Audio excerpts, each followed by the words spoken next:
First of all, what is the law of one vibe? Like when I say that, to me, that represents the overview vibe or the cosmic vibe, where we're looking at our progress and we're looking at our lives and we're looking at the intention of sessions like these from a more expanded point of view, from an outside of the box point of view, from a beyond this incarnation point of view, from a more cosmological point of view. And the benefit of zooming out is it puts things in perspective. It allows you to course correct with less distortion, less detours, less time consuming, which is helpful because from the point of view of this incarnation, time is precious.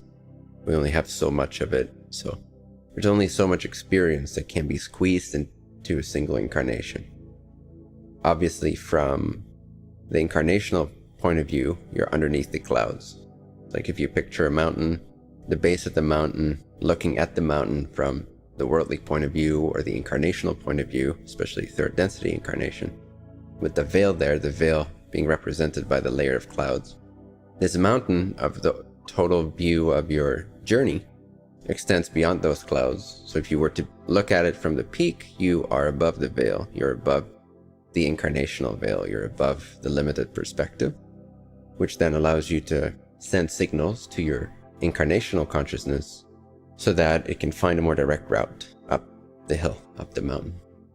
Whereas otherwise you might just be spending a lot of time, a lot of experience, a lot of catalyst, repeating certain things that you don't have to repeat. One of my favorite quotes of the Law of One is coming through, so let me look that up real quick and quote it to you. Might be a good starting point. And I love it because it almost contradicts a whole lot of the other information. Not so much that it contradicts it, but a lot of the Law of One stuff is about the journey, and it's about where we're at as human beings, and it's about sort of that progressional path of step-by-step understanding the self, accepting the self, etc., which is good. But then in this quote, one could interpret it as almost nullifying it or offering you always that possibility or opportunity to quantum leap beyond the necessity of what a lot of the other stuff in the Law of One teaches. It doesn't contradict itself, but every once in a while through the Law of One, it will offer a little statement that just cuts through a lot of the journey, almost as if to preserve free will, but to still infuse the whole material for those that are ready with sort of a higher note within this octave of experience.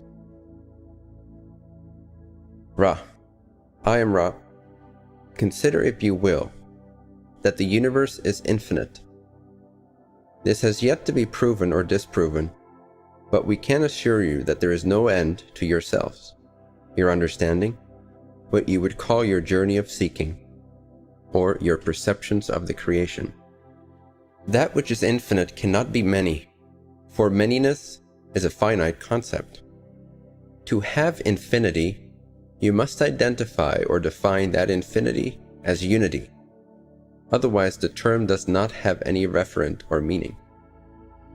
First of all, even if you get that logically, like with intuitive logic, it's profound. To have infinity, you must identify or define that infinity as unity. At first, this may just be intellectual, but when you start to really get it, otherwise the term does not have any referent or meaning.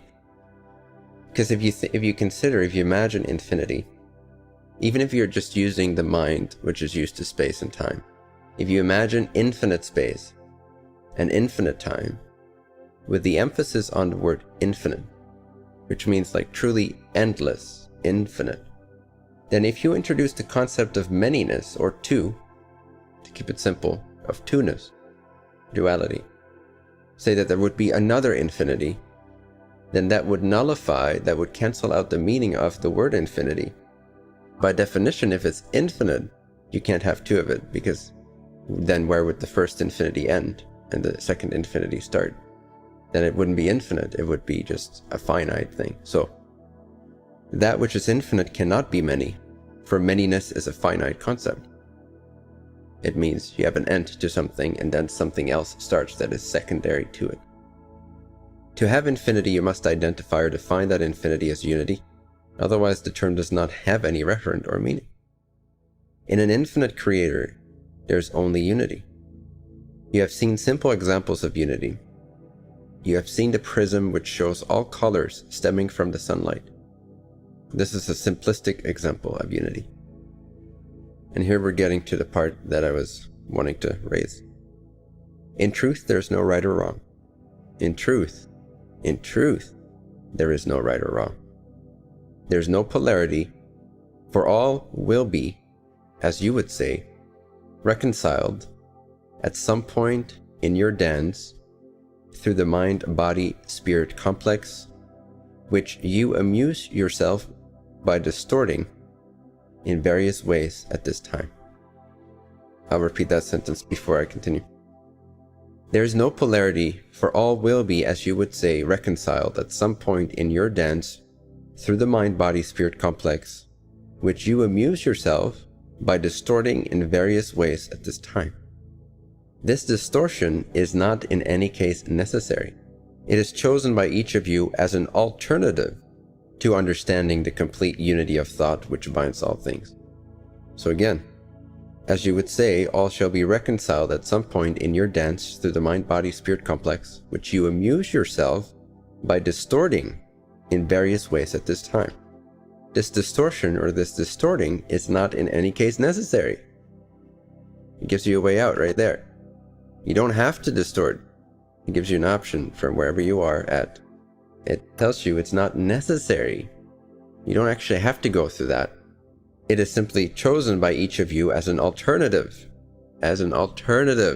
to understanding the complete unity of thought which binds all things. You are not speaking of similar or somewhat alike entities or things. You are everything, every being, every emotion, every event, every situation. You are unity. You are infinity. You are love light, light love. You are. This is the law of one. In truth, there is no right or wrong. There is no polarity, for all will be, as you would say, reconciled at some point in your dance through the mind-body-spirit complex, which you amuse yourself by distorting in various ways at this time. This distorting is not in any case necessary. It is chosen by each of you as an alternative to understanding the complete unity of thought which binds all things. You are not speaking of similar or somewhat like entities or things. You are everything, every being, every emotion, every event, every situation. You are unity. You are infinity. You are love light, light love. You are. This is the law of one. Boom. What I love about this, again, is the way out, right? It's not a way out as in avoid everything. It's a way out because it highlights that you don't have to amuse yourself with the distortions. You're choosing it as an alternative to understanding the complete unity of thought which binds all things. Just get that. And as part of what I've been feeling and what gave rise to the next level dialogues is that very principle, is that you don't have to continue to amuse yourself. That's why every time we say, but what's next level? Every time a dialogue begins or a Q&A begins, and I pause you and I say, but you're still coming from that same alternative choice. You're still not choosing. And then people get frustrated because they're like, yeah, but how? But why? No, I mean, I'm sincere. But you're not seeing that you're choosing the alternative to understanding yourself as everything. So you're perpetuating it. You're feeling it. You are choosing it as an alternative. It's your choice to amuse yourself with distorting mind-body-spirit complex journey. You don't have to. It's not in any case necessary. It's not necessary. That's the next level message. It's not necessary to distort. To amuse yourself with distortions is not in any case necessary. It's chosen by each of you as an alternative to understanding the complete unity of thought which binds all things, or simply the complete understanding of unity. So that puts the ball in your court. It's like, well, do you want to understand the complete unity of all things, or do you want to amuse yourself, which is the previous level, with the distortions? Do you want to keep being amused by the distortions? It's an alternative, and you're choosing it. So it's not in any case necessary. That's the message of the next level, is it's not necessary. And we're going to focus on those who understand that they can choose the alternate path, or the non-alternate path, I guess. The path of truth instead of the path of amusement. The next level is not about amusement. I mean, it's enjoyable, it's fun, but it's not about amusing yourselves with distortions.